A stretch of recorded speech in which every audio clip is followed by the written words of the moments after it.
जहाँ कलम से कल्फ नाम है कि कच्ची गलियां देख करके टूटे मकान, बाहर से न लौट आना तुम, जंग जिंदगी की जो देखनी हो तो दलितों के यहाँ जाना तुम।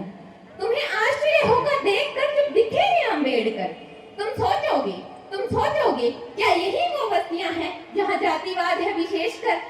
जातियों में जातियां देखकर न घबराना तुम, जंग जिंदगी की जो देखनी हो तो दलितों के यहाँ जाना तुम। जंग जिंदगी की जो देखनी हो तो दलितों के यहाँ जाना तुम।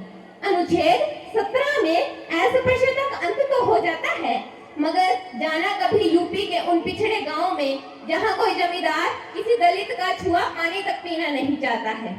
पर ये मान मर्यादा का चोला तब छिन्न भिन्न नहीं होता जब वही जमींदार उसी दलित की बहन बेटियों को खेतों से उठाता है।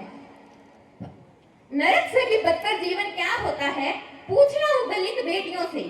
नरक से भी बदतर जीवन क्या होता है पूछना उन दलित बेटियों से। बड़े शहर में पले बड़ों को भारत महान ही नजर आता है, और बड़े शहर में पले बड़े बात ये भी ध्यान रखे किसी देश को उस देश का व्यक्ति ही महान बनाता है।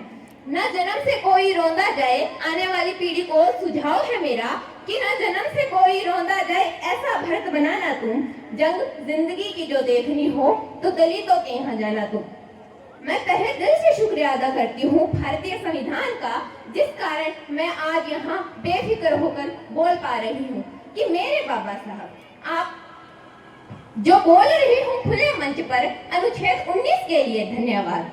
जो बोल रही हूँ खुले मंच पर अनुच्छेद 19 के लिए धन्यवाद। जो जी रहे हैं आजादी से अनुच्छेद 21 के लिए धन्यवाद।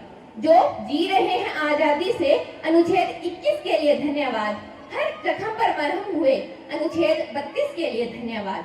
आपने दी आवाज जो तो अब मैं आपकी आवाज हूँ। आपने दी आवाज जो तो बाबा अब मैं आपकी आवाज हूँ।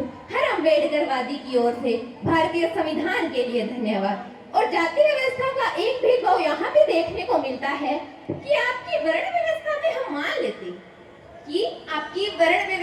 हम मान लेते वेदों और पुराणों का भी ज्ञान लेते, पर सवाल अभी भी तो यही है ना आपसे और आपकी व्यवस्था से।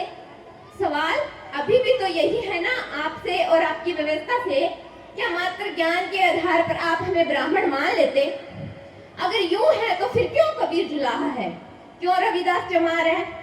अगर रामायण रचयिता महर्षि वाल्मीकि है तो फिर क्यों वाल्मीकि समाज की समस्या तुम्हारे दृष्टिकोण से बाहर है?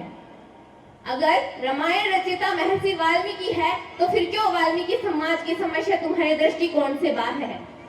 सवाल तो पूछे जाएंगे। चलो मान लिया तुमने ना इतना ध्यान दिया, पर हमारे संत गाड़गे को कितना सम्मान दिया। ये मंथन खत्म नहीं होगा, ये दर्शन खत्म नहीं होगा, तुमसे जातिवाद खत्म नहीं होगा तो ये अनशन खत्म नहीं होगा।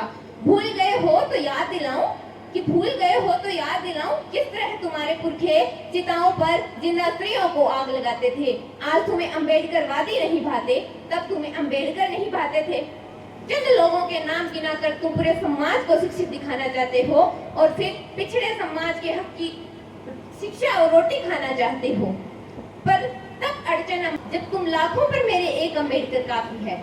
प्रति क्रांति के गीत जो गर्व गौरव से गाते हैं और गर्व गौरव से गाते थे, आज तुम्हें अम्बेडकरवादी नहीं भाते, तब तुम्हें अम्बेडकर नहीं भाते थे।